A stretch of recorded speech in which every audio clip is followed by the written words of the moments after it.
in Jaipur Exhibition Convention Center today, that is 17 February 2017, to witness the surgical strike. Why I am saying surgical strike? You have, I request Shubhra and Himanshu to come on the dais. Acha, okay, no problem. So we have armed forces in September 2016. Similar way, we are going to witness the surgical strike today.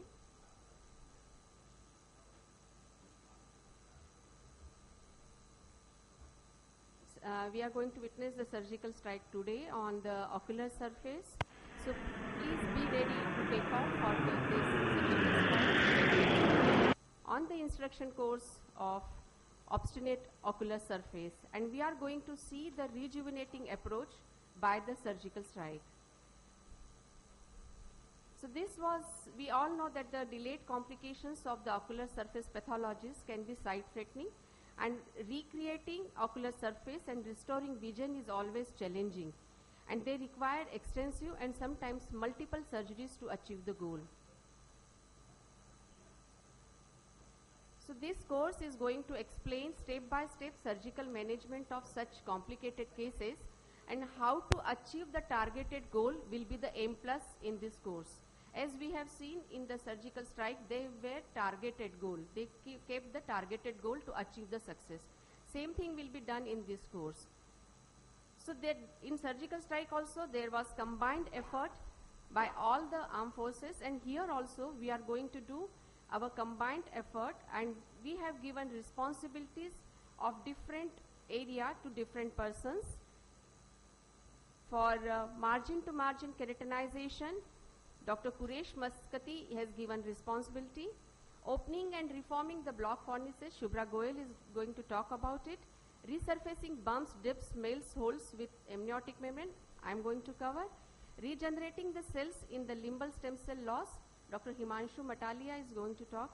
And taming the roaring tiger, recurrent pterygium, which is very challenging situation, Dr. Radhika Tandon is going to cover this. So, Madam Radhika Tandon wants to go a little bit early, so we will cover her topic first.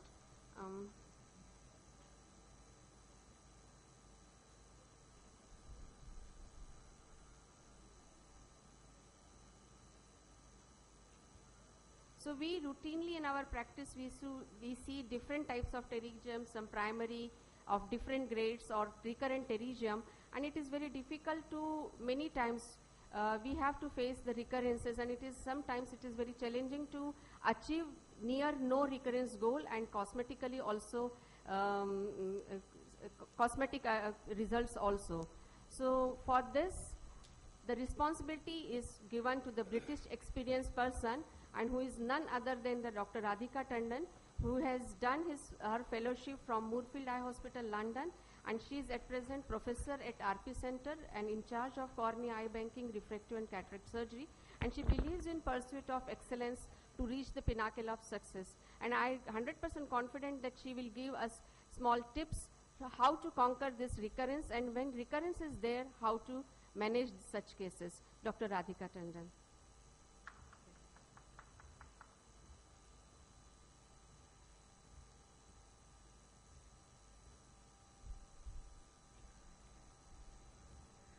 Hello, good morning everyone, and I am very happy to be here, part of this instruction course, and I would like to convey my allegiance to our Supreme Commander of our armed forces today, that is Professor Shreya Thatte. So basically we're talking about surgical strike and taming the roaring tiger. I'm going to cover recurrent pterygium. And as was explained, recurrent pterygium is a bugbear, and the humble pterygium, which often is taken pretty lightly and carelessly, because we often see a lot of patients, it actually is a very important condition which requires to be handled properly. And the best opportunity you have is the first time that you operate the patient, and therefore it's extremely important that one follows certain basic principles, and this also should be conveyed during all teaching programs to all residents who are studying ophthalmology. The important thing with pterygium is the prevention or the taming the tiger actually starts right from the primary surgery itself. And we all know how to do pterygium surgery, and we've heard so many presentations and read so much about it. But even then, there are a few things which are worth highlighting. The first thing is, do not remove or operate if it's unnecessary. Often the patient will tell you that this is nakuna hair, or as it is called in North India, and they are frightened that it is going to extend and cover the visual axis and all that. So it's important to see the patient, grade the pterygium, look at the possibilities, and then explain to the patient. If it's a very small or an atrophic pterygium, you do not need to touch it. That's the first step. And because there's no question of recurrence if you haven't touched it. But of course, if the pterygium requires surgery, it's progressive, it is hampering the vision, producing astigmatism, extending to the visual axis, or it is very fleshy and ugly and a cosmetic blemish, then the surgery has to be done. And the bare sclera technique, everybody will agree, is no longer accepted. You have to cover the bare area, and there are different means of covering it. The most effective is the autologous limbal conjunctival transplantation, an autoconj graft. And then the other thing we have a better understanding now is the reason for the recurrence is persisting inflammation. So it's important to control the inflammation after the surgery. And here again, I'll add a word of caution that in the initial stage, when you have removed the pterygium, you do have an epithelial defect, so that is not the time to give very heavy dose steroids. Wait for the first 4 to 5 days, let the epithelium heal, and then you can use higher dose of steroids, and then taper them slowly over time and monitor the inflammation. Now, surgical pearls for the recurrent pterygium. I've done the surgery and the recurrence has happened, and what are the basic things that you need to take into account when you're going for resurgery? Here I would say that first wait for at least 6 months before reoperation, again to avoid further inflammation and avoid a vicious cycle. The other thing is, once you have a recurrent pterygium, usually you have to dissect and recess rather than resecting the conjunctiva, because further resection again is going to lead to complications. You have to avoid conjunctival shortening or symblepharon. You have to be very conscious of that. And the other thing is, when you recess the pterygium, seal the gap between the recessed conjunctival edge and the tenons, because that is from where the fibroblasts will again creep in and produce more inflammation and scarring. And the other point is about MMC. So mitomycin C is not necessary for every case of recurrent pterygium. So be judicious in its use, because the patient has already undergone surgery, the sclera has already been compromised, possibly a lot of cautery may have already been used, and again further if you use MMC and produce more damage, you may lead in a problem with the scleral melt. Now, Shreya Singh has brought up an interesting concept about a different approach for primary and recurrent pterygium, and this is worth looking at. So if you see here, the pictures are showing you on the left A, for primary pterygium, the incision starts just anterior to the semilunar fold. Though having said that, we still prefer to do our dissection even for primary pterygium from the corneal side. But in any case, he says that if you do it from this side, it is important. In this case, you are resecting the fibrovascular tissue, including the tenons from the cornea. Whereas if you're doing a recurrent pterygium, you start the incision from the head, which I personally do even with a primary pterygium, by lifting the remaining conjunctiva from the cornea. And here the concept is recessing it rather than resecting it. That is an important concept which has been illustrated. Now, what are the problems? The problems are that there's going to be scarring, there may be binocular diplopia, there may be insufficient remaining conjunctiva, and also there is definitely a focal or partial limbal stem cell deficiency in these cases. And this again you need to keep in mind when you're doing the surgery. Now, what about the other additional measures that you will take? Use of amniotic membrane is more likely in this case, because perhaps already the rest of the conjunctiva is scarred and you may not want to take conjunctiva from the other eye. And here sometimes if you have to extend the surgery quite a lot, it's very extensive, the dissection is required, and the medial rectus is exposed, it's good to cover the medial rectus also with the amniotic membrane, and of course you cover the sclera, and the benefit is that it forms a smooth surface, and the adjacent limbal stem cells also have a scaffold on which to grow. And then if you require a mucosal epithelial graft and there's not adequate conjunctiva for fornix reconstruction to avoid scarring and diplopia, one can do a conjunctival tissue from the fornix, or you can even use an oral mucosal autograft if required. So here is an example of a surgery of recurrent pterygium. We wait always 6 months before the surgery is done, and you dissect it from the corneal side, as I had explained, and then you remove the scarred tissue. And question is whether to do these surgeries under block or under topical anesthesia. Again, it is a personal choice. If there is a very extensive dissection that is expected, then one would have to do it under block. But otherwise, topical anesthesia, the benefit is that the patient can still move, and you can adjust the location of how and check the movement of the muscle, and also you have more flexibility in deciding where to finally put your the recessed tissue. So I personally prefer topical anesthesia, and in such cases you can even use topical lignocaine jelly if you feel paracaine is not going to be enough to cover the duration of surgery. So topical lignocaine jelly can be used. And then for the graft, you will take it from the superior temporal conjunctiva. This particular patient had had surgery by bare sclera technique, so the limbal conjunctiva was untouched and it was easy to do. And you will include the tissues, you will extend your dissection into the limbus to take the limbal stem cells and then apply. And then the use of fibrin glue has made our job much easier, that you apply the fibrin glue, and there are different ways of doing it. Some people like to use the glue separate, and some people like to use it combined in the syringe. Either way, it doesn't matter, whatever you're comfortable with. And after you've applied the glue, you just gently massage the tissue to make it appose uniformly. You can use an iris repositor or a McPherson forceps. Apply the pressure, make sure that the tissue is well settled, and if necessary, you can even put a bandage contact lens.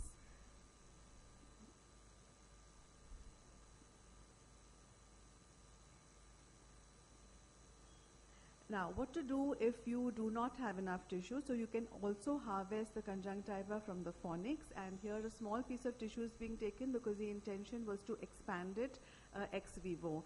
But otherwise you can take a little larger piece as well. The disadvantage of this method is you do not have the limbal stem cells, but there are conjunctival stem cells in the fornix. So basically you want some epithelial cover of the defect. So it can work quite well. And I haven't had any problem of any vascularization or any ugly scarring by using the conjunctival tissue. And the other option is to take, as I said, you can take the culture, the cells, and expand it ex vivo. So that way you would need to take only a 2 millimeter piece. And of course, oral mucosa is an option as well. Thank you. I'm sorry, I was going to go for the election, so I requested if I can present first. Thank you so much, madam, for giving tips and tricks for the recurrent pterygium.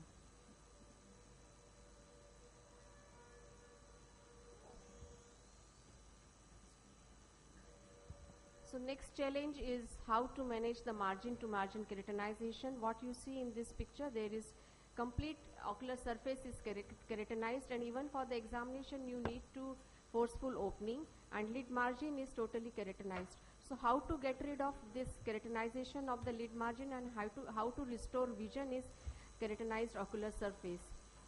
Sometimes we may see this type of pictures where there is only lid margin keratinization.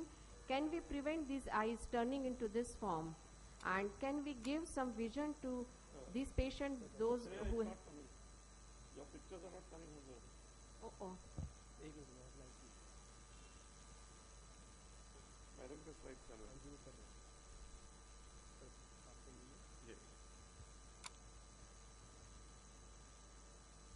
Time to grow, and similar principle is used in the culture as well. So when you put the cells, you give them time to take and then expand. Okay. So I request Dr. Really sure what that meant, whether it meant from the upper lid margin shortening the fornices, growing over and coming to the lower lid as well, or whether it meant the typical windshield wiper syndrome of Steven Johnson with lid margin keratinization alone. So I've just planned for both. So we'll discuss two different scenarios. One is a typical chronic Steven Johnson, that means not in the acute phase, at least 6 months out, where you've got किसी का तो लगा दो, either उनका लगाओ मेरा लगाओ, लेकिन okay. So we must understand, if you're going to operate on the eyelid, we must understand or revise our little basic anatomy of where exactly we are. We know the conjunctiva, so it's easy that the conjunctival surface of the lid, and then it sort of rounds off. It's not very rounding. There's a little sharpish edge where you call the mucocutaneous junction, as you can see, and then you have the meibomian glands, the gray line. So we need to be a little well versed with the anatomy so that we don't chop off more than what we need to chop off when we are removing the keratin. So mucous membrane grafting for lid margin keratinization in Stevens-Johnson syndrome was a landmark paper published from the Shankar Nethralaya group, Dr. Geeta Iyer, Vinay Pillai and others. And they came out, I believe, for the first time with this concept of using the mucous membrane, because they found that there is a keratinized strip along the lid margin of the conjunctiva. So the conjunctiva closest to the lid margin becomes keratinized or becomes like skin. And that rough surface keeps on rubbing against the cornea and prevents the cornea from healing. So patient is always symptomatic. It's not only because of dry eye that he's symptomatic, but there is an actual sandpaper effect where the keratinized lid rubs against the cornea and the conjunctiva. It produces micro abrasions. It sometimes produces macro abrasions as well. And in their initial cases, they've done many more now. For this paper, they did 50 patients, and they found around 54 patients, and they found that in 92% of them, there was stabilization of the surface. So I'll show you Dr. Geeta Iyer's video, because that epitomizes it best.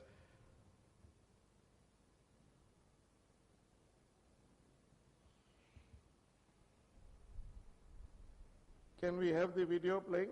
It was supposed to play on click.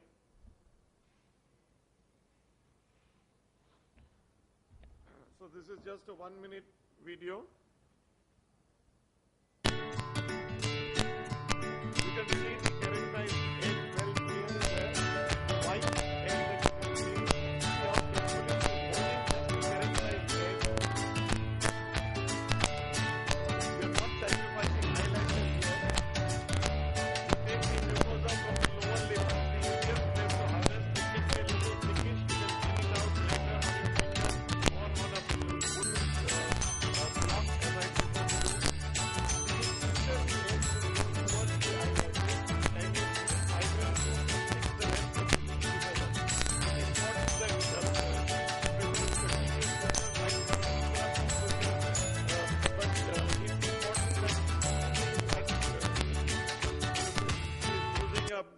Lid hook to flatten its surface over there, and this is how it looks at the end of the procedure.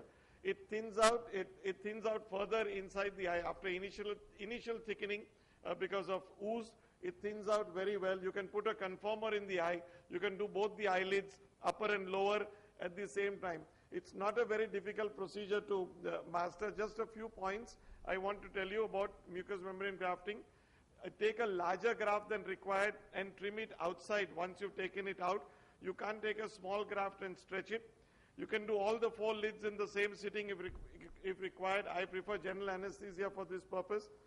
You must thin the mucous membrane. As I said, when you take it from the mouth, it can be thick. It has some amount of fibers of the orbicularis oris muscle as well. But when you take it out, you thin it. You get fatty globules over there. You chop those off as well. So make it thin without buttonholing. If you do buttonhole, it's not the end of the road. You can suture that buttonhole with atovicryl. I prefer atovicryl to suture the graft into place. As I said, I prefer interrupted. The Shankar Nethralaya group uses continuous, but that's only a matter of choice. And tissue glue to keep the graft well in place, the posterior half. If you're taking only sutures, they're going to hurt a little bit. So you put a plastic conformer over the cornea so that you don't get suture-induced abrasions. For a couple of weeks, you keep it there. And do this procedure only in chronic cases. That means at least 6 months after the Stephen Johnson episode, and when you actually see the keratinization there. Now, what if there is complete ocular surface keratinization, as I believe Dr. Shreya referred, margin to margin keratinization? These are very severe dry eyes which usually follow Stephen Johnson. Stem cell transplant, AMG, won't work because for any of these you require a wet surface or at least partially wet surface. Even the Boston K-Pro will not work in these cases because again you require a wet surface. You have to use otherwise a modified Boston K-Pro with a longer stem which goes through the lid, something which the LVP people have modified the Oro K-Pro and they call it the LVPI K-Pro. But otherwise the only two options are the modified osteoodontokeratoprosthesis or the Pintucci keratoprosthesis. Pintucci expired and after that we revised it. In the new version we call the Chavan Muscati Pintucci keratoprosthesis or the CMP keratoprosthesis. So this is the video of the CMP. I'll require a little help to start the video again, please. Yeah, I got it.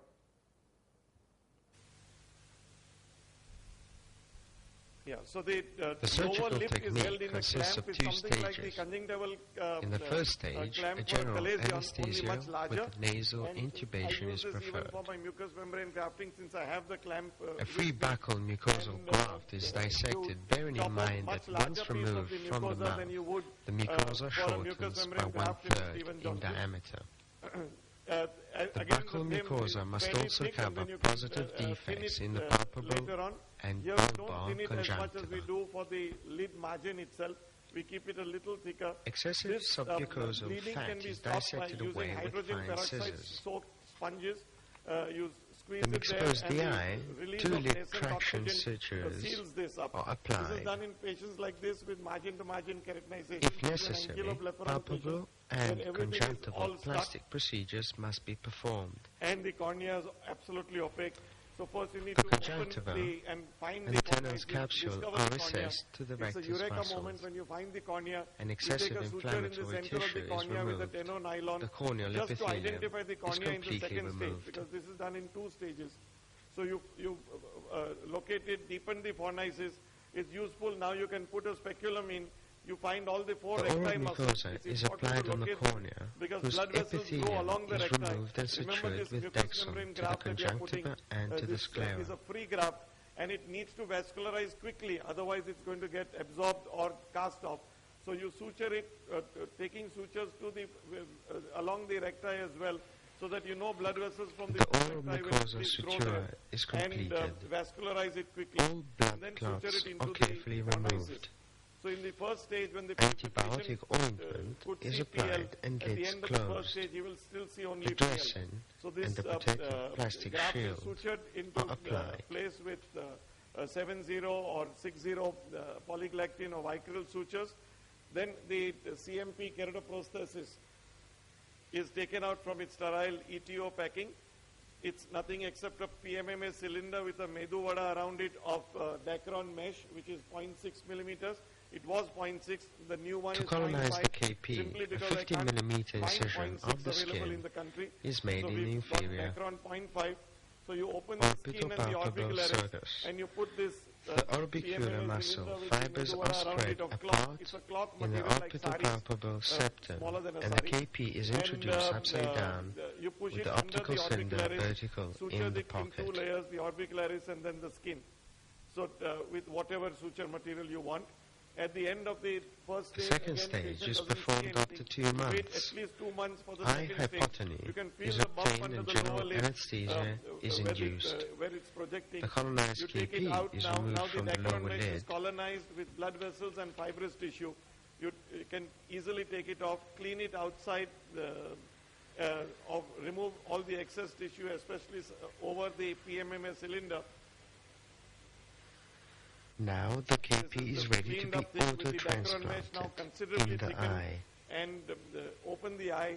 The buccal mucosa that you put is now actually thinner than what it was earlier.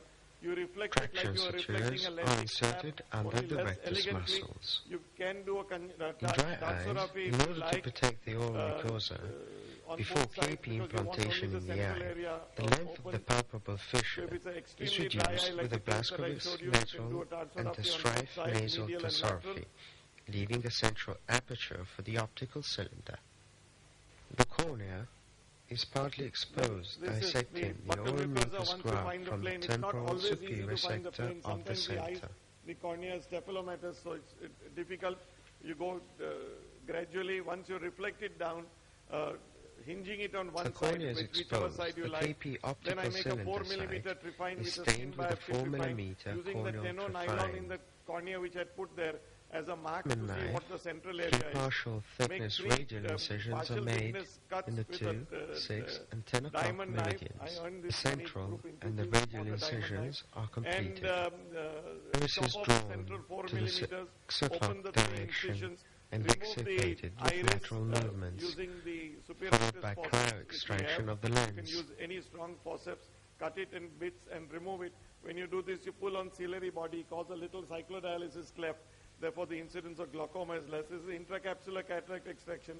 Cylinder is placed, and the colonized dacron tissue and the radial incisions are sutured. Suture the is sutured to cover the KP and trephine to allow passage of the anterior optical part. Dacron mesh to the cornea and the sclera, and suture the buccal mucosal flap, and then trephine the center, and hopefully the patient will see 6/9.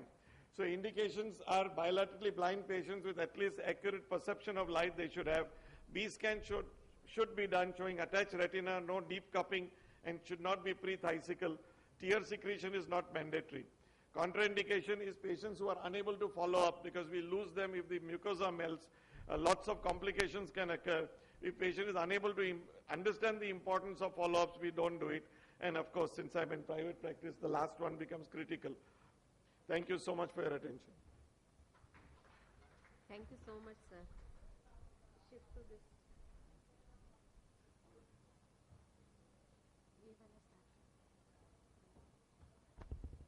So our next challenge is how to open and reform the block cornices. You are seeing these blind eyes as well as you can convert them to seeing eyes.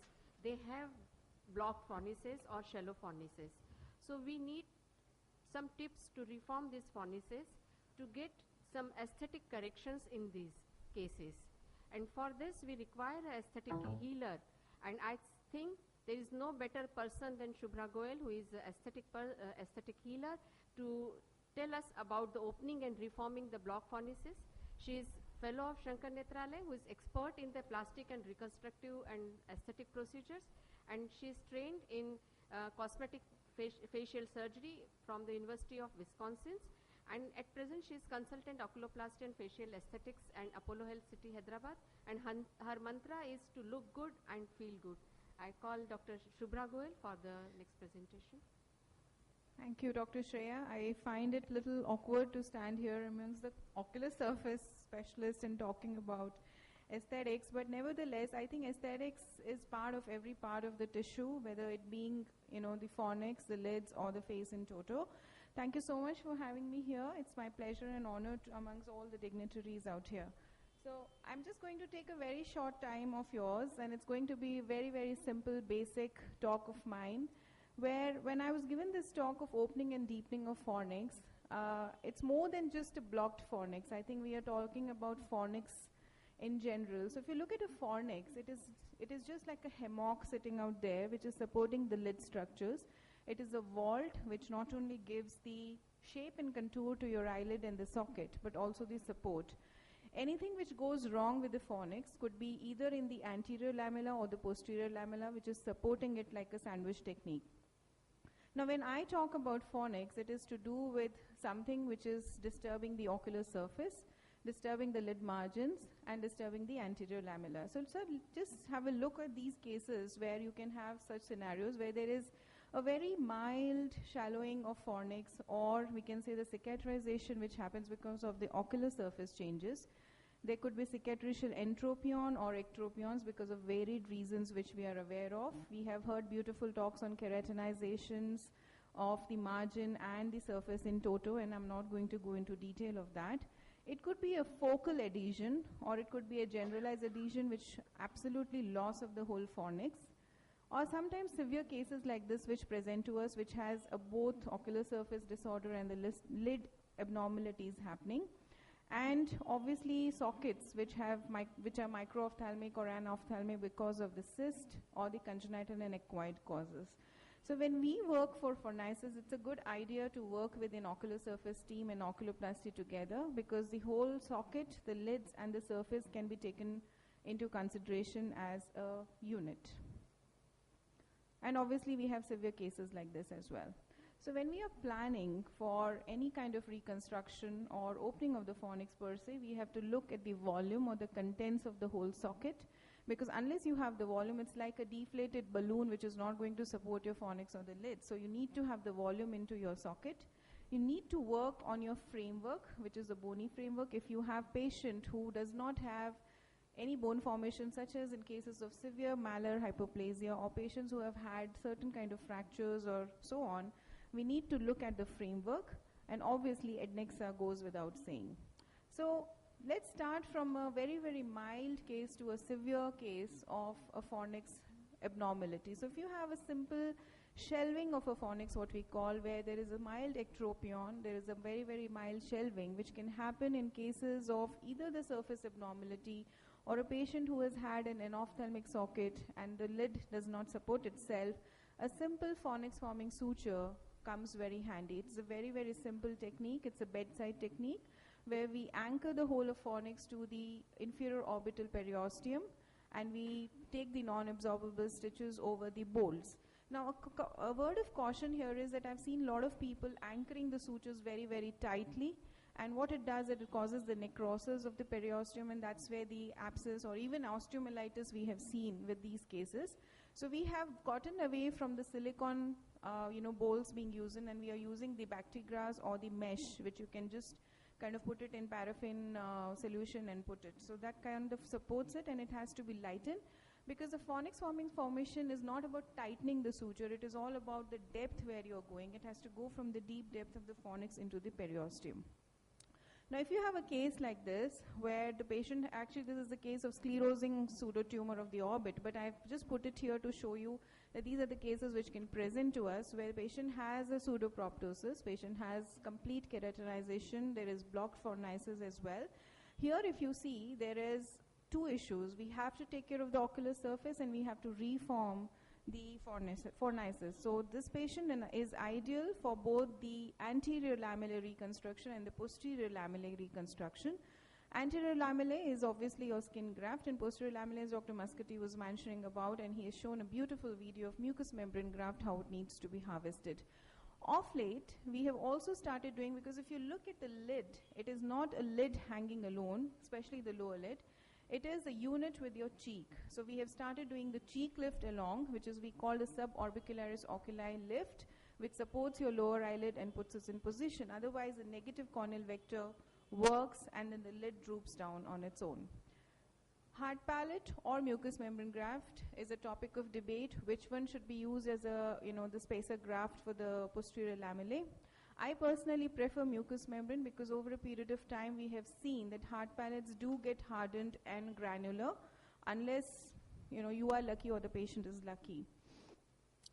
Lid spacers also are in form of allografts, which are available now. There's a substance called Tarsus. This was launched in US in 2009 and has been FDA approved. Unfortunately, we don't have it right now in India, but it comes very handy. I'm sorry for this.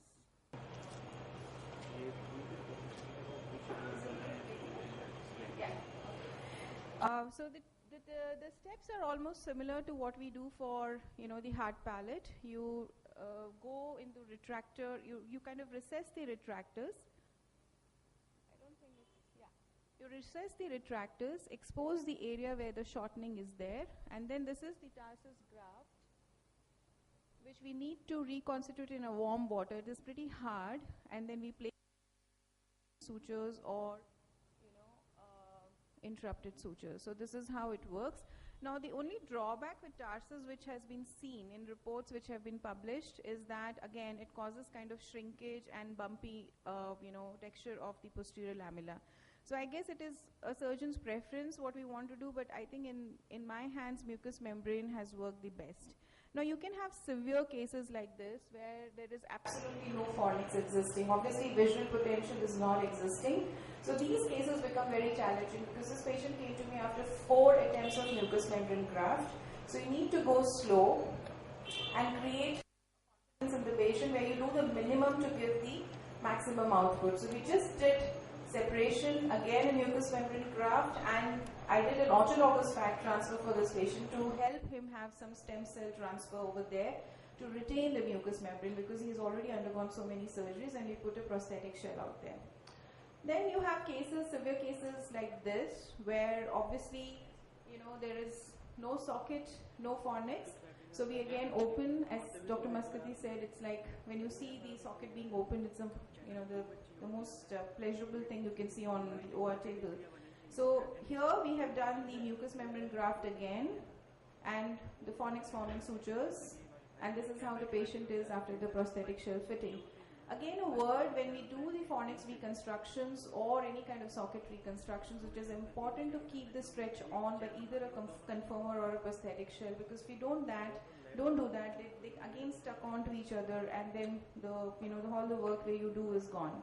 Then comes the role of serial expanding conformers or the orbital expanders, which work very handy in patients who have, again, micro and anophthalmos. So I'm shifting the talk from the surface contractions to the socket contractions now. Now, serial conformers, if you catch the patient early in the life, you can actually get away with major surgeries for the patient, and they can be expandable and non-expandable. We have stopped doing expandable socket expanders of late because the expulsion rate is pretty high. So we just teach and counsel the parents that as soon as you see any socket deformities, bring them early on so that we can have the socket expanders put in situ and kind of progress it as the child grows up, and then we can do the other surgeries. The other way of doing and constructing the volume and the structure is the Dermis Fat Graft. I love this personally because it gives you a leverage of having the surface volume and the lining all together. And you can play around with it, whether it swells or it shrinks. And then you can do additional procedures, whether it's orbital implant thereafter or not, and it helps for the socket expansion. It could be combined with MMG or no MMG. We have done procedures with all three. We have also done layover procedures now where we put a dermis orbital implant, and over that we put the dermis fat graft to give the support and volume. Last but not the least, as I mentioned, is the orbital expanders, where we put the expanders in situ. We wait for it to expand, remove them. They can always, the orbital volume is calculated preoperatively on the CT imaging, and this is how they actually swell up. So you need to calculate the volume which needs to be put up. And then comes your orbital implants, which can be done later once your socket is expanded to an extent where you want to do it. So this is in short about the fornix and the socket expansion. Thank you so much. Thank you so much, Shubhra. The next challenge is we see many holes, bumps, melts and dips in the ocular surface, and how to correct them to achieve in this form. This is a big challenge, and for this I'm going to talk about reconstruction of bumps, dips, melts and holes.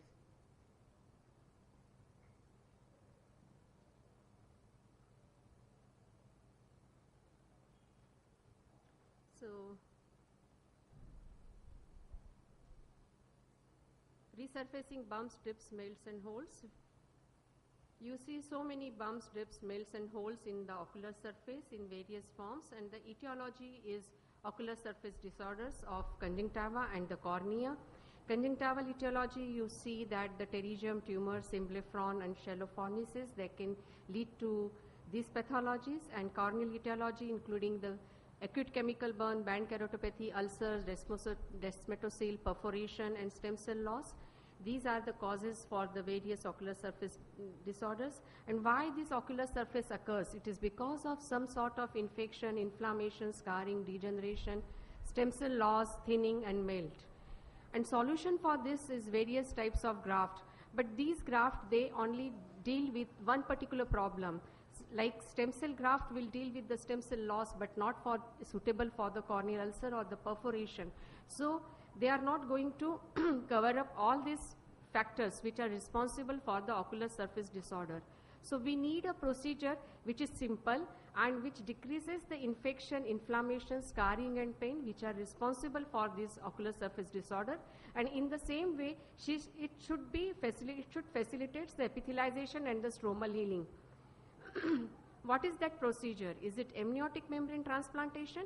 Why we are talking about amniotic membrane transplantation? Yes, amniotic membrane do have certain properties, like basement membrane helps in migration of the cells. Proteins, they facilitates the cell additions. These required for the healing purpose, and hyaluronic acid that decreases the scar formation which is essential for the ocular surface reconstruction. Macrophages have anti-inflammatory effect, and hormonal nerve growth factor decreases the ocular pain. So it covers almost all the things which are responsible for the ocular surface disorders, and these properties help to reepithelization. There is less scarring, there is no neovascularization, it prevents neovascularization, and anti-inflammatory quality we have already talked about. And one more thing is there is no immunological rejection of the amniotic membrane, and it has very high tensile strength, therefore it can be used for the larger surface area. And these properties can be utilized in different techniques like patch onlay, patch inlay, and multi-layers or sandwich inlay procedures. These procedures we can use them for acute conditions or for the chronic conditions. Acute conditions like acute chemical burn, it can be used for a bandage, biological bandage contact lens for the anti-inflammatory action, where you can put the amniotic membrane covering whole of the ocular surface. You can see the picture in first row. There is acute chemical burn and amniotic membrane in place in the middle line, and the lower line showing the complete healing after the amniotic membrane transplantation. For the chronic conditions, this is to restore the actually corneal integrity, and here amniotic membrane acts as a permanent graft. It can be used as a single or multiple layers. So this is a case patients showing band keratopathy and spheroidal degeneration, where you just do the keratectomy, put the amniotic membrane, and you can see there is marked reduction in the corneal haze. Similar way, the patients of the corneal ulcer or infiltration who are not responding to the treatment, one can go for the amniotic membrane transplantation by doing the good keratectomy, and then after completing the keratectomy you can place the amniotic membrane, and then you can suture it or glue it and then leave it like that. So it heals automatically, and you can see the amniotic membrane is absorbing here. In cases with the corneal thinning, or you can use the multi-layer amniotic membrane, you can fill the gap, and you can just cut the strip of the amniotic membrane, and it fold it upon itself and fill the gap where there is thinning, and then you can put the sutures, or you can even glue it, and then above this multi-layer amniotic membrane you can place the single layer of the amniotic membrane to cover this, and then you can suture this. So ultimately you will see there is the good leukomatous corneal opacity, and now this eye is ready for the optical keratoplasty. You will get better results than in inflamed eye. Even in cases of perforations, one time I was patient having perforation, but there was no corneal tissue available for the patch grafting. So I did the amniotic membrane transplantation and got the good results, as you are seeing in these two small perforation cases. You do the keratectomy, but here in this you have to take precaution that while remove the epithelium or the scar tissue above the surface, you just remove it in the perforated area in the last, so that you preserve the anterior chamber depth, so that it is very easy to do the keratectomy. And after doing that, you put the amniotic membrane, you can put the single layer or multiple layer, and then you inject the air to reform the anterior chamber. So iris goes back, and you can get good healing of the perforation and good achievement of the anterior chamber depth as well as the corneal thickness, which we require in cases with the perforation. Few more cases, you can see the haze is there in the lower part, so this patient can undergo cataract surgery very easily. Here also you can see there is good achievement of the anterior chamber depth as well as the corneal thickness. Even in big perforation case, in this patient, I was not having tissue again, so I put the amniotic membrane and placed the air in the anterior chamber, so there was good anterior chamber formation because this was multilayer amniotic membrane, but there was no tectonic support. So later on when I got the corneal tissue, I did the penetrating keratoplasty. Even in cases with the peripheral ulcerative keratitis or non-infectious peripheral degenerations, one can go for the amniotic membrane. As you are seeing, whole of the surface, almost one quadrant is left, and you can put the multi-layer of the amniotic membrane to achieve the healing. I do all the cases under subconjunctival anesthesia. You remove the scar tissue. Here there is too much of scar tissue, so first you have to prepare the bed to put the amniotic membrane. Again, care is taken to remove the scar tissue over the perforated area in the last, so you maintain the anterior chamber. And after preparing, I just roll the amniotic membrane and then place it over the surface, and you can see the membrane is placed, and this is good healing achieved afterwards. So many times we get the total stem cell loss in eyes where you can do the simple limbal epithelial transplantation. I am not going to talk about it, as Himanshu is going to talk about the unilateral stem cell deficiency SLED procedure. So you get the good corneal clarity with the stem cell transplantation. Amniotic membrane can be used as a graft for the ocular surface reconstruction in cases with pterygium, scleral melt, and fornix reconstruction. Pterygium already Radhika madam has already covered, so I am not going to talk, but you can place the amniotic membrane first and underneath the conjunctiva, and then over that you can put the conjunctival graft also, or you can leave it like that to achieve good results. Even for the symbreflon release, like in this case of uniocular stem cell loss, you can release the symbreflon towards the corneal side, limbal side, so that you have that bare area, and that bare area can be covered with the amniotic membrane, and you can put the bloster sutures and conformer to regain the fornix depth. So these are few cases where you can achieve the fornix rate. And also there are sometimes you may see the surgically induced necrotizing scleritis where there is scleral melt is there, and there is shallow AC is there, and see the melt. And here also you can put the multi-layer of the amniotic membrane, the healing property of the amniotic membrane, and it can turn into the substrate. You can achieve the good healing in such cases. So with the amniotic membrane you can get good results in various etiological factors which are responsible for the ocular surface disorder. Thank you.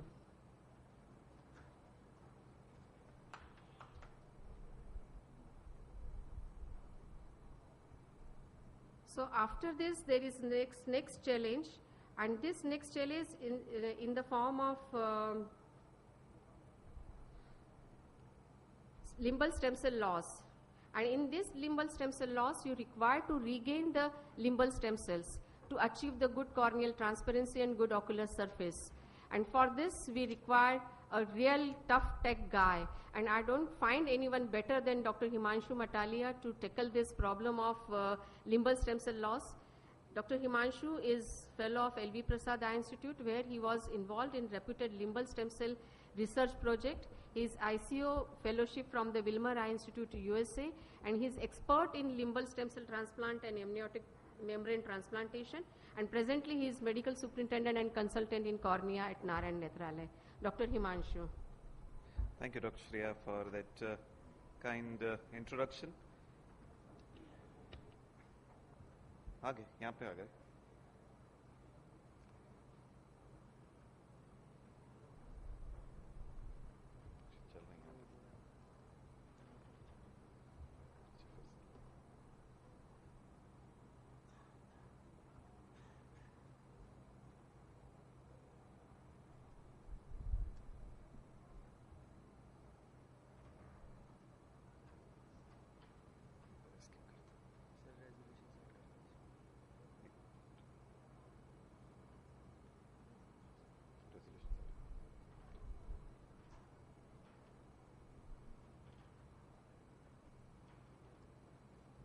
The corneal tissue for transplantation and penetrating keratoplasty, and they do the HIV testing just once. They don't repeat it. We don't give the... Again, But these are WHO guidelines on Yes. cornea, which says cornea is avascular, and you can use this with just one HIV. Yeah. But amniotic membrane. No, is you not cannot. avascular? It's part of the tissue of the mother's womb, so it is likely to be infiltrated. It's been there for 9 months, protecting the baby. But what if we dip it in betadine, because betadine has been There shown are to destroy the few HIV virus. in literature. There are few papers which are saying that the fresh amniotic membrane they have used, but still, and Don't there we is need to revise the standards if we have all these? As I said, these are not AIOS, these are WHO standards, so it becomes difficult to get these and there revised. is always ethical problem in this. So you have to get clearance. Whenever we use the amniotic membrane, even we are taking consent from the patient. And if we are taking from the donor, we have to take the consent from the donor also. So there are ethical problems, ethical issues are there. Sorry, Go ahead. So- I just take a cue from that. So it's not just about HIV and those things. I take your point, and even if we disregard the guideline, you cannot get away without doing the sterility check, right? So you have to process the amniotic membrane. Processing the amniotic membrane takes almost half a day.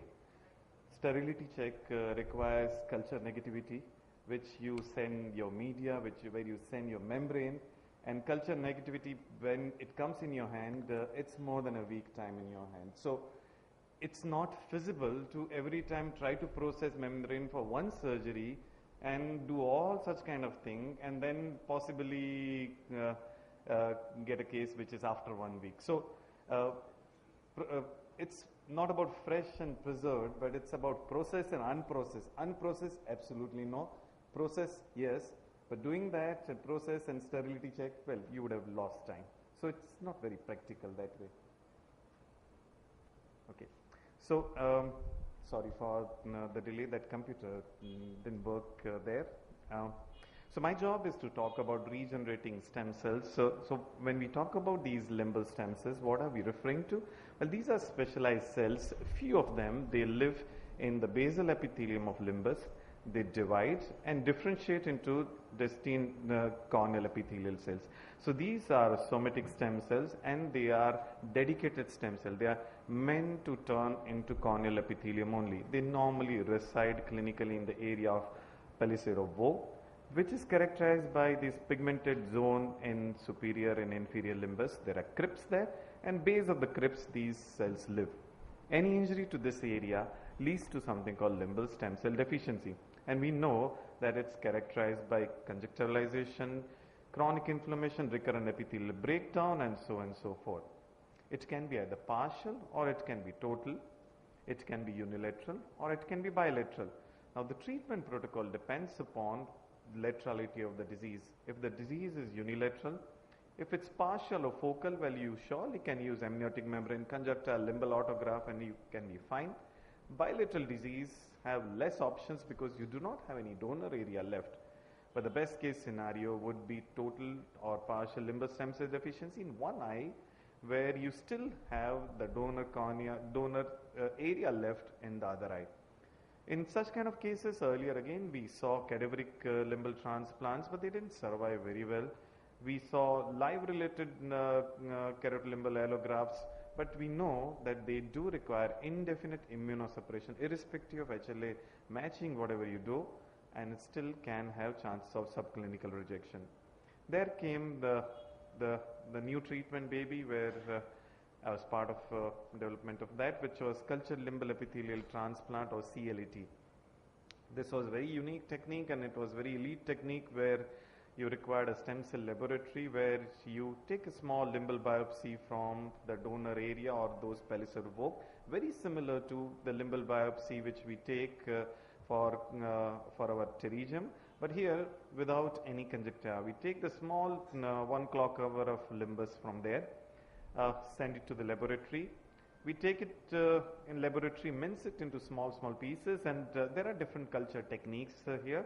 What I use is explant culture, and which is called submerged explant culture, where you take small pieces of tissue, use amniotic membrane as carrier, deepithelize the amniotic membrane, implant these tissue or tissue explants on the amniotic membrane, put them under the human corneal epithelial media, and in fact we have reported a media which one media works for all the different culture conditions. Wait for the culture to grow, wait for a couple of weeks time where the epithelialization of your amniotic membrane occurs, and then you transplant it on the surface of the recipient area after clearing all the muck. There are enough articles and literature about this technique, but most of the studies are smaller and the long-term outcomes were not there. The largest series is from L.V. Prasad group. In my hand, I analyze our cases of long-term outcome, more than 5 years outcome, and we found that our success rate was 83%, and which was quite interesting, and which was probably among the highest reported in the literature. However, the disadvantage of this technique was it required 2 steps. One, you have to take biopsy. Second, you have to grow it in laboratory, so you need a CGMP place where you can grow the cells and then you can transplant, which requires huge infrastructure and the finance involved. So not every place would have such kind of thing. And I'm really thankful that Dr. Sangwan from L.V. Prasad group came out with simple limbal epithelial transplant. What it does is essentially it's very same. You take again 1 clock hour of limbal biopsy. Take the conjunctival part is not used. Nowadays we paste it back on the bare area. But the limbal tissue, what we have, we take it, and what we do is after clearing the recipient surface. So this is the complete video of SLET, or simple limbal epithelial transplant. So after dissecting the donor area, 1 clock hour donor area, which is usually almost 2.5 to 3 millimeter area. The conjunctival tissue, you can put it back or you can just keep it aside. The limbal tissue, you take it, you can put it in saline, or I prefer to put it in Eppendorf tube so that it's not mishandled by my staff. The recipient surface, you start dissecting. I prefer to dissect from the periphery where I get my plane properly, and then come on the corneal surface. Do not worry about doing cautery. Please remember, underwater cautery or bipolar cautery is quite safe and very superficial. It does not damage anything. Prevent heat cauterization by dry cautery. You can dry the area, apply glue. The fibrin glue, if you don't have availability, you surely can use sutures also. But I don't think it's a very big deal when you're doing such big surgery. You surely can have fibrin glue, and I fully endorse that using a glue is definitely advantageous in these conditions. Once you secure the entire amniotic membrane, the next step is very simple. You take that tissue bit what you had dissected earlier and plate it on the surface of so there are different ways of cutting this tissue bit into small pieces. Here I'm showing you a technique where I use the back surface of my Teflon block, make them into small pieces and plate them on the amniotic membrane along the limbus as well as in the cornea. After putting this thing, put a drop of glue there, all these small areas. Put both the components of glue, wait for a couple of minutes, put saline and put bandage contact lens on top of it. And that's the end of the surgery. So it's a single step procedure where the same results can be achieved. In fact, we see better results than that. Usually by a couple of weeks time, you can take away the contact lens, or maybe a week time you can take away the contact lens. Be careful. While removing the contact lens, you may sometime remove these small tissue bits. Sometimes the outcome can be so gratifying that you may not actually find where was the previous scar, and sometimes it's the only thing which you require to do. Sometimes it can help you to regenerate the surface, but you may need to do a definitive procedure for the visual rehabilitation, which can be LK, or sometimes you can do a DALK along with this thing at a later stage. The advantage of SLET over cultured technique is that again, SLET is single step procedure, can be done by anybody and everybody because it does not require any specialized limbal stem cell laboratory. cost-wise, it's much better. However, we still do not have a very long-term outcome of SLED, but I do not expect it to be anything different. So does it mean the culturing of the cell is out? Well, no. I mean, I still have my lab and we still do a lot of things. Where do we use them? Well, look at this thing, bilateral case where one eye you have very small doubtful area and you are really not sure that there are some stem cells there. But in that case, you take a biopsy from there, grow that. Once you grow the stem cell, you know that they are growing and they are there. And when you transplant, your outcome can be better.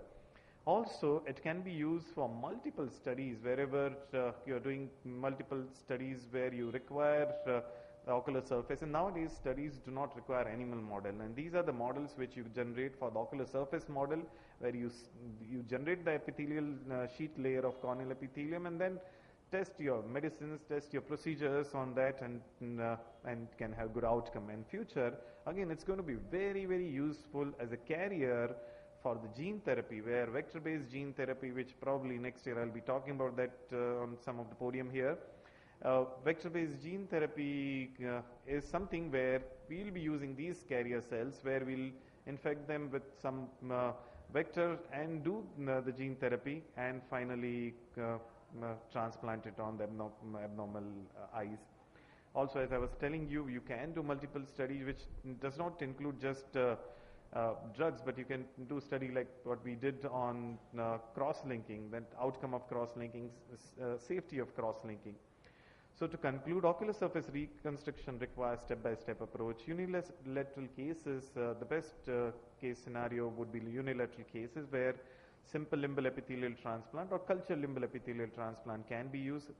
Slit or simple limbal epithelial transplant is very simple procedure and one-step procedure and seems to have excellent outcome. Thank you very much.